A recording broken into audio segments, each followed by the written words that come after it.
Hey, everybody. Welcome to Talk, Teach, Play. My name is Aaron Locks. I'm the CEO and founder of the National Academy of Athletics. And today we're going to talk about how it takes a village, right?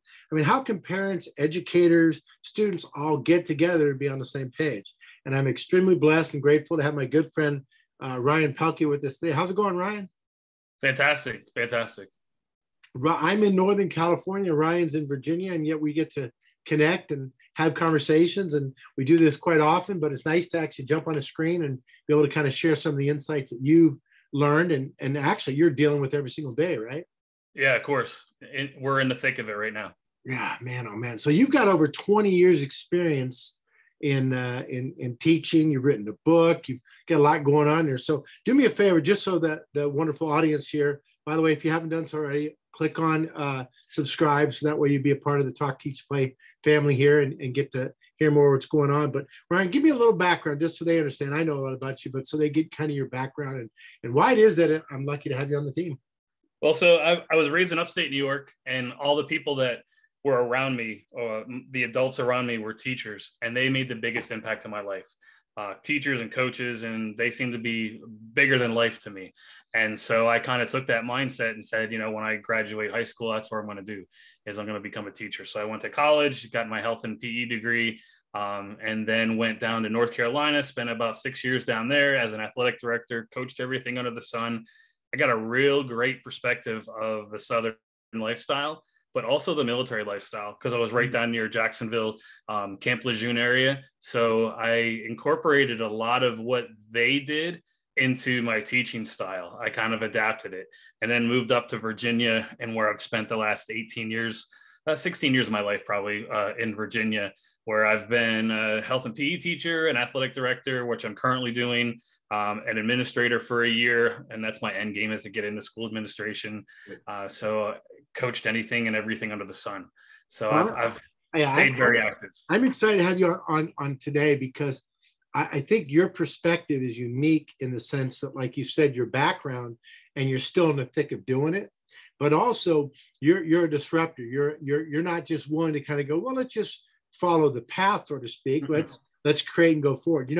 It used to be, when you think about kids and the challenges they had, right? I remember when I was a kid, challenges I had, maybe you had coming up, but it was so different. There was, maybe parental abuse, or maybe there was bullying going on, or, we had challenges with our social skills, or, rejection, or whatever these things were. Those kind of were like the norm, right? Yeah. And now it's like, let's take everything and turn it upside down, right? I mean, oh, by the way, right? So my curious, I guess, let's start with, what are you seeing now? I would imagine you still have some of these things. Poor social skills are probably even getting worse, right? Yeah, they are. I think the biggest issue over the last 2 years, give or take, has been communication. I really feel like it's the communication from the teachers to students, students to teachers, kids to their parents, parents to schools, school boards, governments, to everybody. There's a huge lack of communication, whether we don't know what to say, how to say it. And we've kind of lost that big social skill of building relationships. And, parents need to buy into these school programs. They need to buy in what we're doing and be patient more than anything else. We've given their students a lot of grace over the last 2 years. And that's one of the problems, I think, going forward now, is we still think, the kids still think that they're still going to get that grace, and we're back into it, and it has to stop at a certain point. But, if we feel safe as teachers, the kids will feel safe as students. And the parents will respond as well, because they'll feel safe sending their kids to school. I mean, a little bit north of me right now, they're in virtual in Maryland. My school district just came out and said, nope, we're not going to go virtual. If anything, we'll have to pump the brakes and do a little bit here or there. But it's that constant pivoting that leaves everybody in the dark. And wait a second, let me back up a second. So you're talking about safety. So it's obviously COVID is part of the safety factor, right?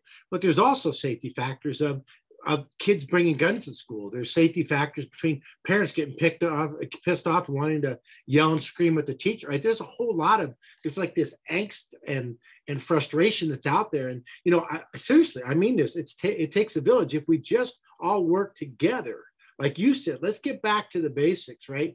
You and I joked about this not too long ago. I think it was on Clubhouse actually, but in the 60s, I think it was late 50s, there was an article that came out and it showed a photo of a kid sitting in their classroom and at their desk, and they had an F on their paper, and both the teacher and the parent were pointing at the kid. And nowadays, that same F, the teacher would be sitting on the desk and the parent and the student would be pointing at the teacher. What the heck? And the school boards. And the school boards, because the parents are complaining to the school boards, putting pressure on the schools, putting pressure on principals, putting pressure on teachers. What's going on is, I hate saying it because I'm a parent too. Parents got to parent. Parents, I mean, we're old school. You know, I didn't live in fear of my dad, but I didn't want to disappoint him. Right. And I feel like nowadays, even when it comes to tryouts for sports and stuff like that, there's so much pressure for the teachers and coaches and even as an athletic director now to give all this extra help. You know, oh, my kid wants an extra week to try out because I couldn't get my stuff together. Now, they didn't say that way. Right. They said, you know, this happened, this happened, this happened. But in reality, it was, I didn't get my stuff together. Give them a chance. Go the extra mile. Help out, help out, help out. At a certain point, you have to have those boundaries. And right now, our boundaries are blurred. I mean, it's the way the kids treat us as teachers. I feel like that's how they treat their parents at home a lot. Right. And it's hard to see. Yeah, I remember growing up, and again, I grew up in the 60s and 70s, but we still had immediate respect for an adult. The mailman, I never called police officers cops. I called them police officers, right? Teachers, coaches, Mr. Johnson, Mr. Pelky. It was never first name stuff, right? And then I don't know when it all shifted, but I agree with you. I feel like at some level we have to get back. You use the word boundaries, right? So let me say this. So at the National Academy of Athletics, we use the 4 agreements a lot, right? Mm-hmm. And so those that don't know the 4 agreements, the first one is basically your word means something, right? Like we learned in kindergarten, right? Or Mr. Rogers said, if you've got nothing nice to say, don't say anything at all, right? So that's 1, right? Your word is your bond. 2 is that don't take things personally, right? Too often, you know, Mr. Pelky said this, well, don't take it personally, you know, hold up your individual accountability, right? 3 is don't make assumptions, right? If I assume you're doing something, right, that doesn't work. And we know if you make an ass out of you and me. And the last one is just do your best. Coach Wooden taught me there's no such thing as 110%, right? All there is just do your best. And that's an important piece of this. And sometimes I feel like we lose sight of that. But part of those 4 agreements is in there somewhere is the individual accountability, because guess what? Part of failure is part of learning. Part of making mistakes is how you learn. And it sounds to me a little bit like us parents are not allowed to let our kids, or not allowing our kids to go through the experience of failure or of not getting an A. And unfortunately, we're looking for blame rather than accountability. Does that sound familiar? Yeah, and I think we've been in the dark over the last 2 years. I mean, there's no, you could turn your work in months later, you know, and now when I'm in health class and I say, okay, this is due in 2 weeks, the kids are like, yeah, whatever, you're still going to let us turn it in. That's not the point. I guess, guys, when you're in the real world, you're working, your boss says you got to turn it in tomorrow. You don't turn it in tomorrow, you're going to find another job. So I feel like, and that's been my mantra for years, that I want to prepare you. I want to set the tone, because that's who people set the tone with me. My 6th grade teacher set the tone with checking our fingernails every day and doing exercises. I mean, he was like the biggest influence in my life. He came to school in a shirt and tie. He was professional. Right. And I wanted to do the same thing for our kids today. And it's like, they don't want to hear it. It doesn't matter. My mom will bark, or I just won't do it. And you'll still give me an A, because they just want to push us along in the terms of COVID grace and learn. They don't want to have learning loss. Well, learning is always happening. The kids are the kids. They haven't changed. It's the adults that are running the programs. It's the adults that are pushing this and pushing that and making everyone look silly and stupid, to be honest. Kids have learned. I taught more in the last 2 years than I have in the 22 years, content-wise. Right. I mean, I was constantly doing something new every day online and developing curriculum. So it wasn't just, okay, you just show your face and be done with it. Right. Kids had to do the work. Right. And that was the same for all subjects. Now, was it harder? Of course. Right. Of course it was harder. But, you know, the kids are the kids. I think it's all these external factors that are making it hard. And so now the kids see that all this other stuff is going on. They're just going to do what they want until someone says no. Right. Until someone you know, says, and you said something. Let's go back to this for a second. I want to cut you off, but I'll go back. You said at the very beginning, which is basically boundaries, right? And you know what I found is kids thrive in boundaries. Like when we explain the game and they know that that's out of bounds and this is in bounds, they thrive, right? When at the National Academy of Athletics, we go to a lot of schools now. We're actually being brought in to teach the kids how to play together during recess because of these stupid things, right? So they're engaged doing their own thing, and then when they do get involved, then all of a sudden they get pissed off and they don't know how to deal with it, or this is how you start a game, right? Or deal with the situation, conflict resolution. So it feels like we've got to do more educating on how to survive and navigate through these situations, right? So let me ask you this. So because here's what I believe. I believe teachers get a bad rap. I really do.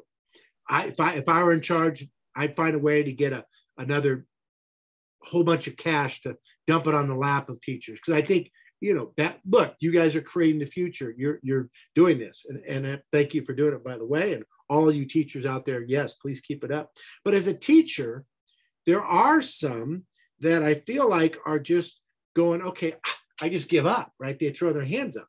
But for the teachers that are doing like you are, you know, give me some examples. Give me 2 or 3 examples, because you said it and I've seen what you've done with your online. What are you doing to take those kids, to educate them, to help them, to re-engage the parents, to pull that all together? What is there some tips?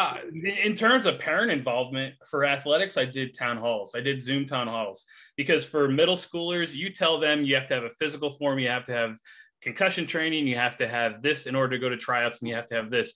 It gets jumbled to the parents. Right. So every season I've opened up with a town hall on Zoom where it's been question and answers. I've created PowerPoints where the parents can say, okay, this is where you can go get physicals. This is where you can go get that.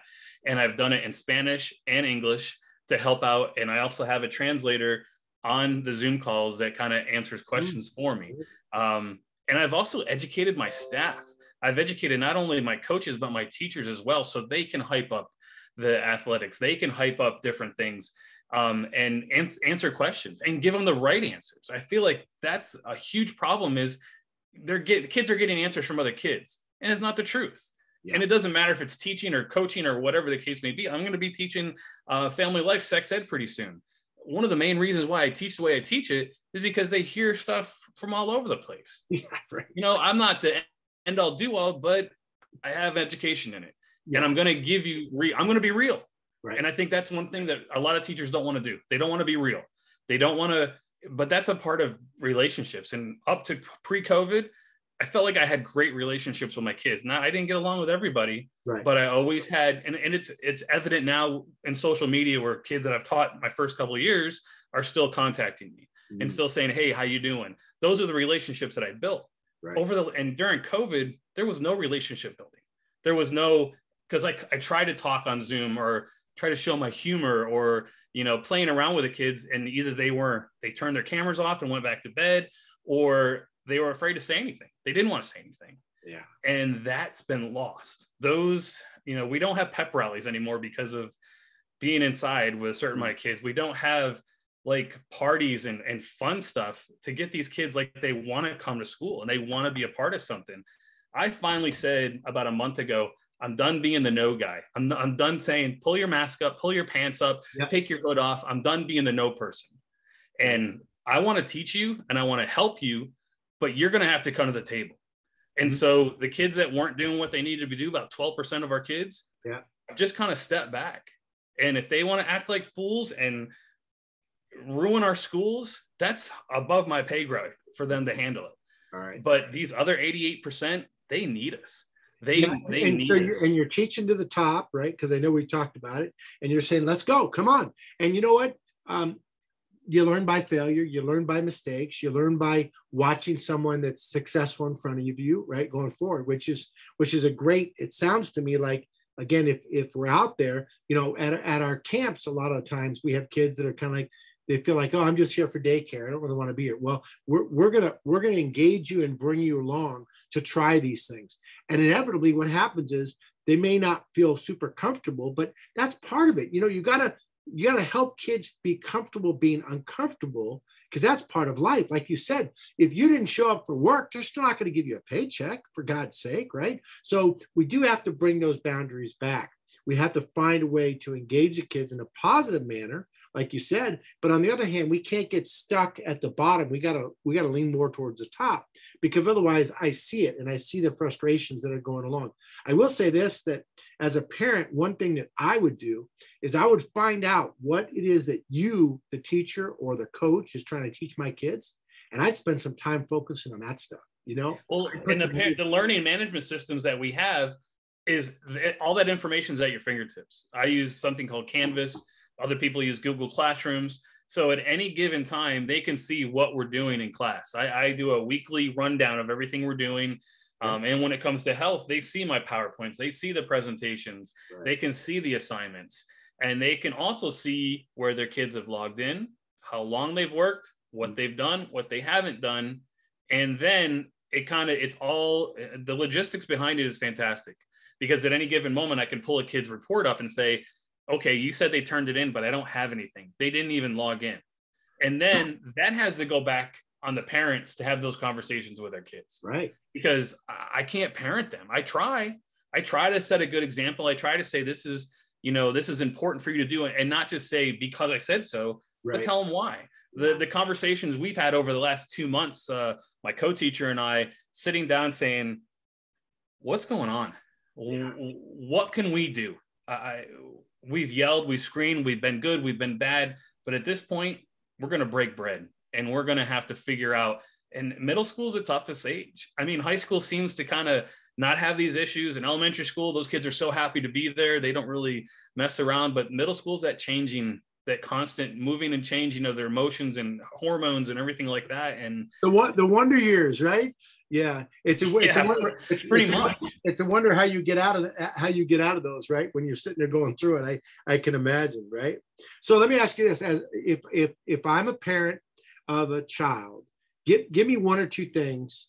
It sounds like communication is the key. Make sure that they're engaged with their teachers and following through the process, right? One thing I believe is that if we can get a like-minded philosophy and conversation in sports, if I'm there and the coach is saying, hey, pass the ball or throw the ball to your cutoff, and I'm yelling, throw it home, then, now the kid out there is trying to decide, well, mom that feeds me, dad feeds me said, throw it home. The coach is saying, throw it to the cutoff. So I'm confused, right? So we got to get like-minded. We got to use the same vernacular, the same conversation piece, right? What else would you suggest? I would also suggest for coaches to have those meetings with their parents. Mm-hmm. If something happens, or, preempt, pre-care and lay it out there at the beginning, but also after, if something happens, don't be afraid to sit down with your parents, and you can do it via Zoom. Yeah. I've met with tons of parents via Zoom because they're busy or they can't meet. And I'm like, I'm going to be transparent with you. I need your support. I don't need your help. I'm the coach. Yeah. I'm the teacher. I don't need your help, but I need your support. I will ask for help when I need it. And that all boils down to what I feel like is the biggest thing is, parents, you're in charge. Be in charge of your kids. I'm in charge of my kids until they're 18. And after that, I'm probably still going to be there as a trampoline, and catch them when they need to have a safe place to land. But parents do that, because the schools with that whole parental loquitis in place of the parent, we can only do so much. Right. We need you to parent at home. Be not a hover over your kids, but know what they're going, who they're hanging out with. Be active in their lives. Don't just give them a phone and say, here, be done with it. Yeah. Because that's where the TikTok challenges are coming. That's where all this other crap's coming. Yeah, because the parents are not active. Yeah, stay engaged. It's an important one. It's a good piece. Man. And the parents that are coming to all my games and I have interactions with, those are the kids that I don't have any issues with. Okay, so to that point, if I were a parent of a child, my kids played sports all the time, so I didn't have any issues with that, thank God. But I would imagine if you're a parent and your child is not engaged in, for lack of better words, and we've talked about this for extracurricular activities, right? If they're not in music, they're not in art, they're not in after school, they're not in playing sports, they're not doing something, there's a chance they're missing part of the experience, right? I know in college, for me, being involved with athletics changed my whole college experience. High school, playing sports, right? So if you can, I guess one thing as a parent would be to find a way to get your child, find out what they're passionate about, and find out what the school has available to them, because then they're part of the community, right? That's a big part of it. Yeah, being part of the community is key. And also on the other end of that spectrum, know when to lay off when they're burnt out. I see it a lot in high school, like in 8th to 10th grade. A lot of these kids get burnt out, especially with the youth sports being as strong and as powerful as they are. Right. Know when to see your kids having burnout and say, hey, it's okay. You don't have to do this. And be a parent. That's part of love. That's part of caring. That's part of support. Right. And don't have that mindset that these kids have to go to college for a scholarship and you have to do this and you have to do that. Right. The sun's going to rise tomorrow, whether they go or not. And they're going to be breathing tomorrow. That's a whole nother conversation on that, because we've had that conversation, boy, you're right. I just would say, right now what I've seen is so much disengagement and so easy to just go, well, I can just, I've gotten texts from people and things from people that have been, there's no way you'd ever say that to my face, not because I'm going to fight you, but just disrespect. And it's like, okay, wait a second. Sure. Right. So one thing I would highly suggest as well, if I emailed a teacher and I got an email back, I would look at that and say, okay, at what point is that communication going to be on the phone? At what point is it going to be a conversation in person? Because you know as well as I do, especially short messaging and things like that, at some point I need to say, hey, Mr. Pelky, I need some help here. You're asking for support. This is what I'm seeing. What are you seeing? And we can work together. And I would believe that almost every single teacher, if you came at it that way, Mr. Pelky, what can I do to support you with my child's efforts in the classroom? Instead of, hey, they're doing this, and how come you're not doing that? That doesn't work, right? I mean, when I call parents, I always try to start positive, even though, hey, Johnny was putting Jimmy in a chokehold today. It's not appropriate for school, but we got to work on this. But I always end up with saying, I want to be your kid's advocate at school. I want to be that voice that kind of helps them. And I have 300 kids in my classes every day, but parents need to know that the teachers aren't the bad people. Unfortunately, we have to be that no person once in a while, or have to report in, because the parents need to know about it. The kids just can't run roughshod. Right. Now, do I say your kid's bad, your kid's bad, your kid's bad? No. I say these behaviors aren't accepted. These behaviors need to change. And I am willing to help, but I need you to be a part of the solution. Like you said, it takes a village. Right. So part of this is for the administration. It's funny. I look at it from the kids' standpoint, but the National Academy of Athletics, I'm also an administrator, right? We run camps and clinics and PE in schools, run all kinds of programs, right? But so as an educational in school, what would you suggest to an organization, to a school, to an administration? What do you think you could do to help maybe give them some insights? And again, you've got over 20 years doing this, and someone might go, well, who the hell is he to tell me? Fine. But I'm just thinking a couple of tips. It is what it is. Because I'm sure I offend some people sometimes. I don't mean to, right? But I just feel like, if we're open to suggestions, then there's a chance that maybe, I've never done it that way, but maybe it might work, right? Who knows? School systems need to put their teachers first. It's not student-centered. It's not parent-centered. And it has to be just like a business. You have to keep your employees first. The psychological safety in schools right now are hurting. The parents, they don't see the teachers hurting. They don't see the mental anguish, the mental health issues. It's starting to slowly leak out with the great, I've seen hundreds of teachers quit right now, today, put their letter in and they're done. Established teachers, because it's too much. If we got paid for only from 8 to 3 and that was it, and we stopped working after 3 o'clock, nothing would get done. We wouldn't have any other work. So schools have to put their teachers first. And I hate saying that, but as a former administrator and a hopeful administrator going forward, one of the biggest things that someone said to me is, I felt like I could teach. You gave me the environment where I could teach and the kids could learn. And when those two are accomplished, everything else will fall into place one way or another. Right.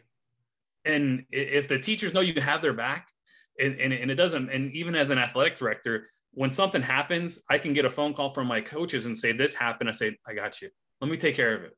All right. And then I'll address it from there.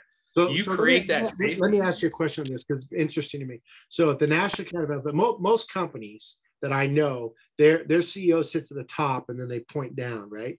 Business and direct. So my belief as a CEO, I'm at the bottom of the pile, right? And then I've got to lift up my partners, my corporate partners, my community partners. Then I got to lift up my area captains, and we lift up our directors and our coaches, and we lift up the community that we serve and the kids, right? So what you're kind of saying here is, makes a lot of sense, is let's flip this on its end. If we support the educators, we support the coaches and give them the tools so that they can be successful in helping to support the kids through their journey, then it truly is the win-win-win. And we're not going to lose good educators like you that want to do this, right? And we're not going to lose kids because they're not going to fall through the cracks, because they're going to be there, and you're going to be that trampoline to help them bounce back up for more success. Yeah, that's my leadership style. I mean, I'm going to either be in front of you, guiding you, next to you, working with you, or behind you, supporting you.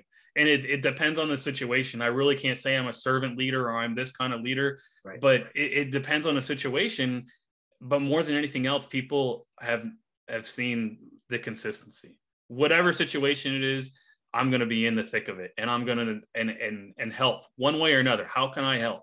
And that's what school districts need to see right now. They need to see, like, man, we're losing so many great teachers. And I told the kids less than a month ago, you keep acting a fool, you're going to get rid of the good teachers, and then they're going to have to bring in people that are not qualified. You're not going to get an education, and it's going to hurt you long term. Well, you know what? In sports, the same things happen with referees, right? Because no one wants to go out there and referee a game because they're getting their lives threatened. And it's not just about the money. But I do believe that we have to find a way, and you said it, is to show appreciation, to show value, and to show support for the educators. If we can do that, we've got a chance to elevate up. All right, look, man, we're running out of time here. You and I, we get chatted, man. It can rock and roll. So look, you got this cool book out that I think is an important piece, because part of communication is listening. Can you give us a little insight on that? Tell me about it. So I went through Amazon, Kindle Direct Publishing, and did a book called The Boy Who Lost His Ears. It's based on my nephew who lived with us for a while. And my brother-in-law used to say, Nick, if you don't stop paying attention and you know, doing whatever you need to do, your ears are going to fall off, just like plants. You know, you don't water them, you don't furnish them, they're going to die, wither off and die. So Nick is complicated with his phone and his video games and stuff like that, and misses out on a lot of things. It takes him through a couple of days of school, and then one day he wakes up and his ears are gone. And he has to understand that its ears are not really there. It's the listening skills that are important. It's the communication. He learned to communicate, you know, by a writing pad or using a little device on school. And as soon as he started communicating and listening, everything changed. Even playing baseball, you know, looking at the coach's signals and not assuming or not saying he knows everything. He couldn't hear them cheering for him, but he knew they were because he saw it in their eyes. He saw it in their faces. And so it's an SEL learning book to sell that, you know, without listening skills, you become lost in a world that's trying to constantly tell you something. And everyone needs to take a pause every once in a while and realize they don't know everything, and they need to listen and pay attention, but they don't need these to do it. Right. There's so many other ways that you can communicate. You know, it's great. So, okay, so they can go to Amazon to get it. Where else can they get it? Well, just Amazon. Yeah. Amazon's the best place. Yeah. And it's in Kindle form and also paperback. And I'm probably going up for my next step. I've reached out to a lot of schools, and I've actually marketed it to a lot of learning disabled classes. Yeah. And been able to encourage other people to write with that. So who knows where that's going to lead me, but you know. So there you go. And if they want to follow you, I know you're on Clubhouse and social media, but where would they find you and how? It's at Mr._Pelky. So I keep it the same for everything. Good. Okay. So that's we're good. Well, I appreciate your time and your insights, and you know I always love having conversations with you, and it's great having the expertise that's still in the thick of it. You know, sometimes I think we get removed, and I think you're in the thick of it. And don't you dare quit. Keep doing what you're doing, because it's much appreciated. I love what you're doing there. So if you're interested in finding out more about Talk, Teach, Play, or Mr. Pelky, or anything else, you can always reach out to the National Academy of Athletics. You can go to www.talkteachplay.com, check out all the different recordings and shows we've got. Look, I appreciate during these challenging times, all of you that are educators, teachers, coaches, officials, across the board for doing what you're doing. The kids need you guys, so don't give up. If there's anything we can do from the National Academy of Athletics or any of the people that I work with to help support you anyway, please let us know. And remind everybody to just go out there and do your best, stay safe, and play hard and have fun. Appreciate it. 100%. Thank you.